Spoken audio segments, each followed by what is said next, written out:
I have over 100 salespeople across our portfolio that does over $250 million a year. In this video, I'm going to teach you one sales skill that separates the best from the rest. And it's so powerful, I've never taught it before.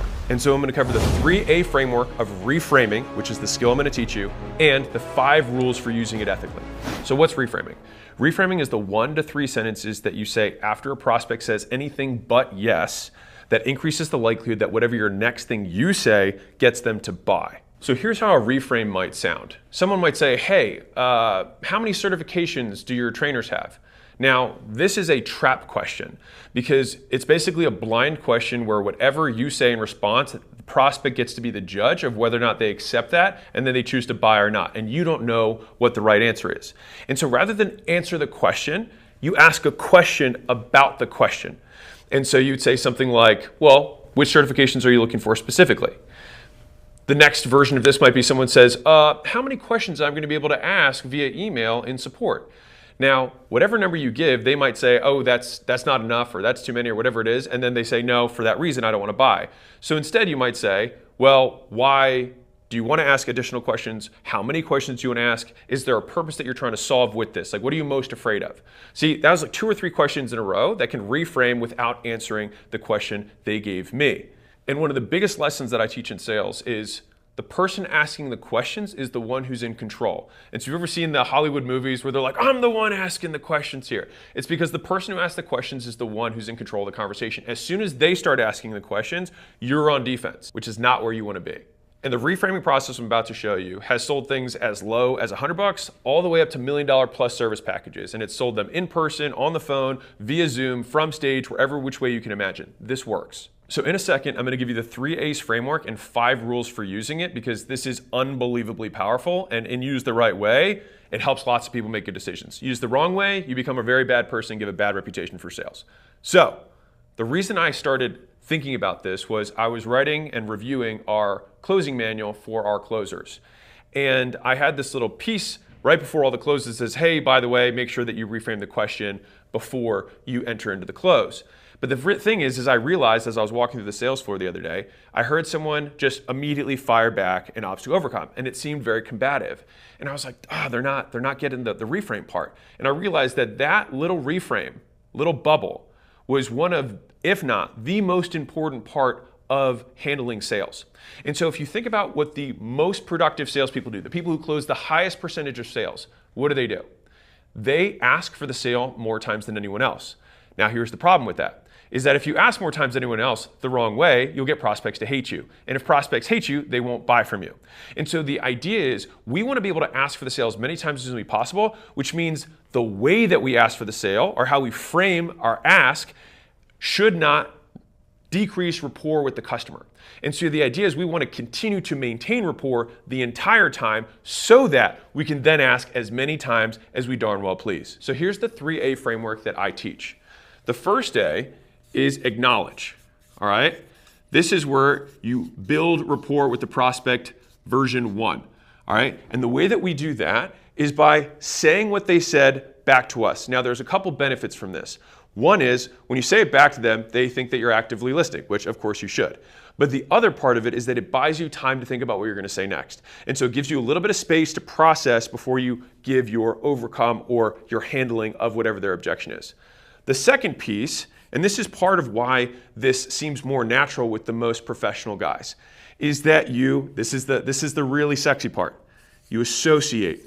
All right. Now there's 3 associations that I'm going to show you how to do. But what you do is you associate the question they asked with the type of behavior that someone who gets the best results from your product or service would ask. And so basically when they feel like they're taking a step away from buying, you say, that's an amazing question. That's actually a question that a lot of the best customers we have ask. And so actually you just say, nope, that means that you're more likely to buy. The third thing is that after you have made the association, you've acknowledged what they said, you've made the association, then you ask your next question after you've properly reframed what you're going to say next. So let's dive into this. So like a lawyer in an interrogation, they never ask questions they don't already know the answers to.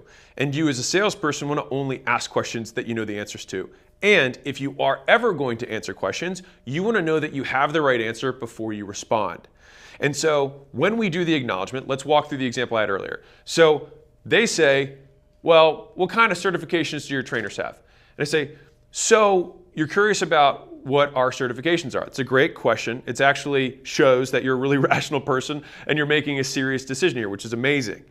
So what I did was, boom, we restated it. Boom, we made our association. And then I would ask, you can call it an attack. It sounds a little bit more aggressive than it is, but you basically attack the frame of the question. You say, hey, which certifications are you looking for specifically? And the thing is most people have never been asked a question about their question. They usually ask questions because they feel like they're supposed to make an informed decision. But most of the time, they don't even know what they're asking. And so they're like, I don't know. It's like, well, let me tell you what we do have. Now, if the person's like, do they have NASM and ACE certifications? Now, if I don't have that for my trainer specifically, I would then say, why those certifications specifically, right? And then they would say, well, I heard that they're good. It's like, well, those are amazing certifications. I agree with them. I'm not disagreeing. And then I would say, well, we have a couple other ones, and I'll tell you why we chose these rather than those. And now I can answer it without failing, right? Now, if I just said, our guys don't have that or they have this, I might have lost the sale right there. And so the thing is that this applies to basically any question that someone asks. It could even be like, I need to think about it. It'd be like, awesome, what's your main concern? Right? Like immediately, I'm not letting them out on that. Or like, hey, what are the main variables using to make the decision? Or what would make this a no? Right? These are all questions. Or what are you most afraid of having happen? Right? If I'm deeper in the sale, obviously that wouldn't be my first one. I would say, what's your main concern? And then we'd sort the question from there. But many times people ask you questions in the sale that you don't need to answer. You just ask more questions about their question. And as long as you're the one asking questions, you're the one who's in control. Which leads me to rule number 1 of the AAA. So here's a little psychology for you. As counterintuitive as this seems, a prospect believes almost nothing about what you say and almost everything that they say. And so the goal is not to tell them they're a good fit. The goal is to ask them questions so that they then say, I think I'm a good fit for this. Or yeah, that makes sense. That's how you can get them, you breadcrumb them to the logical solution, which is that they should buy your thing. And by the way, if you like some of this more advanced sales stuff, we go through this stuff in depth at our acquisition.com scaling workshop. So my sales director, he personally meets with all the companies that show up and helps them deconstrain their sales, whether it's a scripting issue, whether it's nurture issues, whether it's compensation issues. It's stuff that we understand really well. And so if you are a business owner, you are looking to scale, check them out, acquisition.com, hit the scale button, and my team will be in touch. So a lot of beginner salespeople think that they should, and this is the worst question to ever ask in sales, is do you have any questions? It's literally asking them to have objections and asking them to take the wheel of the conversation. You're literally saying, here, take control over this because I don't know what I'm doing. So please don't do that. Train that out of your team. The second thing is that as soon as you start answering questions, again, they're the judge, jury, and executioner of whether or not your answers are good. And if your salespeople are not as knowledgeable as you or your technicians, which is often true in any kind of service business, the people delivering are not necessarily the same or as knowledgeable as the people who are selling it, is that they basically set themselves up for failure. And I'll give you a quick overcome for this if someone gets a little bit like, hey, why aren't you answering my questions?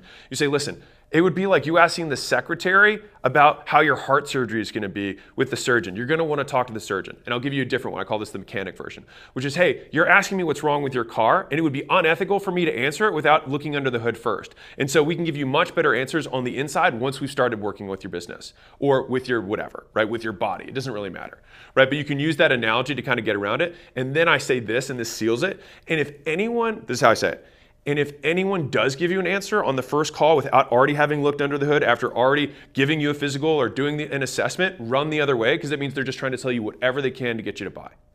And now I have the ethical high ground and they can't ask any more questions about that. Rule number 2, no one can disagree with a question. I tell my team, be like smoke. And so you can't catch smoke because all you're doing is you're basically always side shifting in terms of whatever they say. You're like, ooh, let me ask you a question about that. Ooh, can you be more specific? Hey, what are the variables you're thinking about? And that way you're always engaging with them and they're the ones doing the talking. And then you get to decide whether their answers are good or not and whether or not they're a good fit for the program. Now, we're not going to tell them that they're a good fit for the program. We're going to have them make that decision. But in terms of judge, jury, executioner, you want that to be you. Here's why rule number 2 is so important. You can never disagree with a prospect. Now, you may, actually disagree with them, but you don't want to voice disagreement to the prospect because you never win a sale by winning an argument. Anyone who's engaged in an argument, both people lose. And more importantly for you as a salesperson, you lose the sale. And so the objective is actually to never disagree with a prospect And the point is to get them to change their minds. And we can only do that in an agreeable way. People don't change their minds when in a bad mood or they feel insulted, right? And so we do that by asking them questions. Now, there are ways to ask questions that seem insulting, and that's what AAA helps solve. And we're going to dive more on that as we go through this. But it also means that we can ask questions about their questions, which is something that a lot of beginner salespeople don't know. They then assume they know what this person is asking about.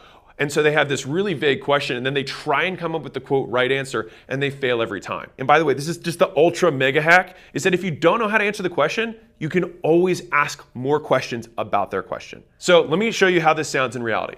So someone says, I need to think about it. We say, totally understand. What are the main things you're considering? What are the variables that you're considering in your decision? What's your main concern? What are you most afraid of having happen? What would make this a no? And one of my favorite questions, by the way, is, well, then what would it take for you to say yes? Now, let's say someone says, I don't have time. Timing is off right now for me. You say, great, totally understand, acknowledge. Timing is kind of tough for you right now. I think it's smart that you're already thinking about implementation.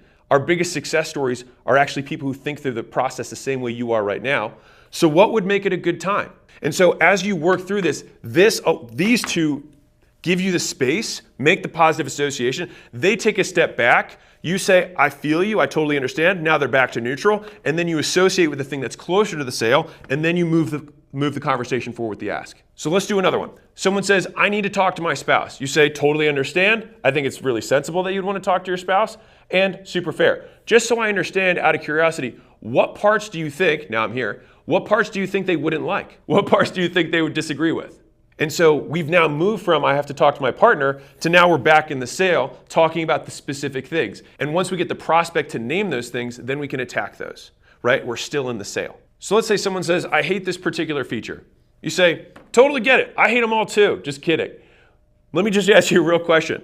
Why not? And then we're back into it, right? Like all of these things is people will make statements as though they are deal enders. And beginners will take a statement like that and think, oh, I guess they're not going to buy. And that couldn't be further from the truth. You just continue to ask questions about why they don't like something.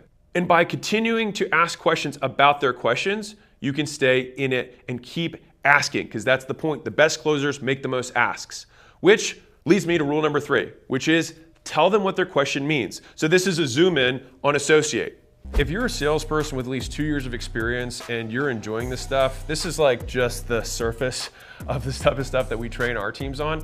And if you'd like to work at acquisition.com or one of our portfolio companies, we are always looking for exceptional salespeople. We have a lot of roles open right now in sales. And so you can go to acquisition.com/careers and hit the business consultant button. That'll take you to the application for that. If you're good, just apply. We're willing to be flexible on payments based on experience and whatnot, but just put in the application. So the first time I had this used on me, I was actually getting pitched investment or private wealth management from somebody. And I wanted to just get out of the conversation as fast as I could because I was like, I already have a wealth advisor, like I'm good. And the guy just said, oh, that's amazing. 90% of the clients we have that shift over already have a wealth advisor. So it means you already know how a lot of these things work, which means you'll be up the learning curve. And I was like, what just happened? I was like, I thought I was getting out of this and now I'm more like the customers that ultimately buy. And I ended up not buying from that particular guy. But I did think, wow, that was such a powerful reframe. How can I use that in all of my selling? And so the prospect has not had this conversation as many times as you. You should never be caught off guard with the questions or the statements that they're going to make. Remember, you've had 1,000 of these conversations. The fact that somebody could surprise you is ridiculous. You have to practice. This is why we train. And so a prospect is trying to just throw up bombs or smoke screens to get out of the sale. And again, to be clear here, what I believe is bad selling is one of two key things. One is you sell an unqualified prospect, which basically means that you're lying to them that they're going to get a good result or that they somehow are qualified when they're really not, which really underpins the main thing of sales, in my opinion, which we have across really all of our communication stuff in the company, which is state the facts and tell the truth. If you state the facts and tell the truth and this person is qualified, then you have the ethical obligation to ask as many times as humanly possible and get them to pull their head out of their ass so that they can see the world clearly instead of it being dark and full of shit, which it is up their ass, and help them make a decision to help themselves. That's the point. Now, if you get weird about resistance, then you don't understand the job of sales. The best salespeople are comfortable when other people feel like there's conflict. All right, and so they're able to always de-escalate, which is why be like smoke is so key. It's a dance, not a fight. It's seduction, not rape. All right, the idea is that we want to always have consent from the person. We always want them to want to be there. And people like you when you ask questions about them. People like you when you compliment them and you say, hey, that's a really smart question. Hey, that makes you just like the people who have the best success stories. And I'll show you a little bit more about some more associations in the next rule, which leads me to rule number 4, use straw men for tough truths. So we've all been in a sale where someone just says something ridiculous, where you can clearly see that their beliefs around the world are so flawed that you have to have kind of a papa talk, right? Now, there's different ways of entering this. Some people say, hey, can I put my coach hat on instead of my friend hat? So the thing is that in all of these reframes, you're basically getting permission from the person to give them a harsh truth. Now, if you're a younger guy, and let's say you sell B2B, much tougher to do. So if you're a 22-year-old sales guy and you're talking to a 45-year-old, $10 million a year plumber, he probably doesn't give a shit about you trying to put your coach hat on. He just thinks you're a child and he doesn't care at all. To the same degree, if you say, hey, well, can I share something that really worked well for me? Again, the same degree, that puts you above him and he's not gonna like that. And so I use 3 different strategies of straw men. And straw men in argumentation is basically putting, I use the word foil normally, but people don't know what that means. But basically, it's like you basically put up this caricature of someone who's just like them that you can then have the tough conversation with without insulting the prospect. So I'll give you 3 different ways that we do this. So the first way is, when you make the association, so this is us going deep on associate here, okay? So this is where someone says whatever it is, totally understand that you're coming from that direction. I would ask those questions too. Now we make the association, so 1 of 3. So number 1, you can say, it's so funny you asked that because I had someone just earlier today who asked the same questions. Can I share with you what I just shared with them? Now, the thing is that because I'm now talking about a conversation I had with someone else, I can now be brutal as fuck to this other person, but I'm not saying it to the prospect, and so it's not insulting. The second way that you can do this is that you do it in reference, and I said it earlier, to a successful past customer. That's so crazy, totally understand. You know what? That actually makes you just like Sarah, who had a similar plumbing business and actually crushed it with our marketing agency. And so now we've made the association, and she asked this question too. Boom. And then we handle the objection. All right? And so these straw men are particularly important when you are going to answer a question. So everything up to this point has been basically sidestepping, being like smoke, but sometimes you will have to make the answer. And so if we do need to give them an explanation or kind of break their belief when they say, I don't have time, you're like, oh, well, it's not really a timing thing, it's a priorities question. But if you say that to somebody and you don't have as much rapport, you're going to lose the sale. Right? That is the logical thing. Everybody has the same amount of time every day. It's really just a question of priorities. But if you say that at the wrong time, they're going to be like, screw you. Right? And so by doing the straw man or putting the foil up or the caricature that you can then attack or talk to in front of this prospect, it creates a third party that's neutral. The third way of using the associate is that you can appeal to authority. So if you're in a business where the CEO is edified or the CEO is seen as a respectable person or an expert in the field. So it either can be fame or it can be influence or it can be expertise. It doesn't really matter which one, but as long as they have some level of expertise, instead of appealing to your own authority, you appeal to theirs, which is, it's so funny that you asked that. Alex just told me this thing earlier today. Can I share it with you? Right? And so then the person appeals to someone else's authority and then shares it. They're the messenger. They're not saying, I'm not saying this. He said it and I'm just sharing it with you. These sound like tiny sidesteps, but this type of AAA reframing is what separates beginners from pros. And when you do it this way, people actually like to be sold by you because they feel like they're being heard. You make associations that are saying, hey, that's smart. Hey, that's reasonable. Totally understand why you'd say that.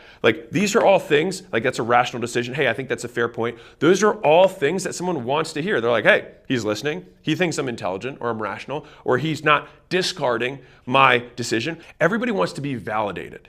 Right? So it's the same thing as the angry boat, but just in a sales conversation. So in the angry boat for customer success or customer service, if someone's upset, you don't disagree with them and say, hey, it wasn't that big of a deal. Sorry, we were 5 minutes late. It never works because you're disagreeing with them. You're invalidating the reason that they're angry. So you have to get more angry. You have to go above. And that's where you say, hey, that's a totally reasonable concern. Rather than saying that's a stupid question, right? You might feel that way, but you don't say that. And the reason I realized this, especially with the association one, is I heard my sales guys, and they were having a tougher time using some of the closes. And I was like, they're like, yeah, you know, some of them aren't, they sound a little, you know, tough. They're a little harsh. And I was like, no. When I realized that, I was like, oh, it's because they're not prefacing it with this. If you preface with this, you can say almost anything. And this allows you to cut to the heart of the matter way faster instead of dancing around it because you don't want to hurt someone's feelings. Which leads me to rule number 5, which is retain childlike curiosity at all times. So one of my favorite ways of training this concept is actually training a physical thing that you do with your body, even if you're on a sales call and they can't see you, because your tone will change based on how you're standing, if you're smiling or not. Your voice will come out different, which, by the way, I encourage you to have a mirror if you're on the phone next to you in your sales booth. And if you do Zoom, obviously you can see your own little image there. But I like to have people say, huh, and you say it just like that. And huh also buys you 2 or 3 seconds before you say your next thing. Say, huh, that's so interesting you'd ask that question. Can I ask you a little bit more about that? Like, if someone says something really nasty to you, right? But if you retain that way, the goal is to seek to understand, not win. And the way that I try to keep this, and if you're a sales guy, I'd put a little sticky note above your camera or wherever you look while you're selling, which is keep the human number one. All right, and so this is a really powerful frame that I actually learned from Layla for having hard conversations on the team, but it actually applies to sales, which is if you genuinely believe that the product you have is gonna help this person, and this is a qualified prospect that you're talking to, then you want to understand their concerns so that you can help them get over them because you know this is the right decision for them. And so this is a frame that I like to think about. So let's say you could travel back in time, but you're in a different body, and you see your old self, and you know what the future is going to be, and you might say, okay, I have to convince this person to buy NVIDIA 10 years ago. And so, or I have to buy Apple stock, or I have to buy Bitcoin, whatever it is, I don't really care. The thing is you know that this thing's gonna go through the roof. But the person you're talking to doesn't know you from Adam. Think about how you talk to that person. Now remember, they don't know who you are. Even though you know you would have absolute empathy for your old self and be like, listen, I totally understand, this seems totally crazy, but let me walk you through what I think is going to happen, right? What are your main concerns? What are you most afraid of, right? What would it take for you to say yes? What would it take for us to take the next step together? It allows you to make sure that you're focusing on the prospect rather than the product. And so you don't close sales by being right, you close sales by making the prospect right. And so the big understanding here is that you want to understand them, not beat them. Because as soon as it feels combative, you've already lost the sale. If they feel like you won an argument logically, you've lost the sale. The point is to make money, not to be right. And so we want them to feel good about the logical decision that we're helping them make. And if anything, you want to be a faceless hero in their journey. You're like, hey, I'm just the guide here. I'm going to just share the information that I think will help you make a good decision. Right? Oh, that's a great question. Can I provide a little bit of context on that just from someone that had this experience earlier today? Right? Like all of these things are things that will allow you to give those hard truths to close the deal. The reason the association is so important is that it gives the prospect a label to then live up to. And so this is a 201 version of selling. But if you say, hey, you seem like a really honest person, or hey, that's a really smart decision, or hey, that's a really smart question, if I then give them that label, when I get closer to the close, I might bring that back up and then associate smart people by this thing. Right? Hey, you must be a good family man, right? Because you had some spouse objection. Fine. Seems like you're a family man. Family's really important to you. I think that's awesome. It's super admirable. Now, when I get to the end of the sale, I can bring up the fact that this is a family man, and because he's a family man, he should buy. And so it allows me to pair whatever their obstacles were with things that I'm going to bring up in the close. Pro tip, my universal response for almost anything. So I walked through the sales floor and one of the guys was on the phone and I was like, you should come. And I just walked through the room and then the guy was like, and so my sales guy was like, so you coming? And the guy was like, yeah. And it was super weak, right? He was obviously not sold yet. So I actually was like, give me the phone. And so I hopped on the phone and I said, dude, what are you afraid of? And so when you ask, what are you most afraid of? It gets you to the heart of the issue as fast as possible. Now, if it's the first objection, I would want to ask, what's your main concern? What's your main issue? What are the variables using to make the decision? That's like kind of understanding so you can triage. But when I'm further along in the sale, I'll usually ask, hey, what are you afraid of, man? Like, what are you afraid of having happen? And if someone's like, I just need more time, then you say, totally understand. What would make it a no? And so by doing that, it still keeps you in the sale, because at the end of the day, like, you want to make a good decision. I'm the source of your information. So the best possible decision we can make is here. But again, you can only say something like that if you have rapport in the sale and if you continue to demonstrate that throughout. If I said something like that and I didn't have rapport, they'd be like, no, fuck you. So it's not going to work. If you liked this very mini training, you're going to love the 4-hour plus compilation of my best sales trainings all put together at once. Click it, enjoy.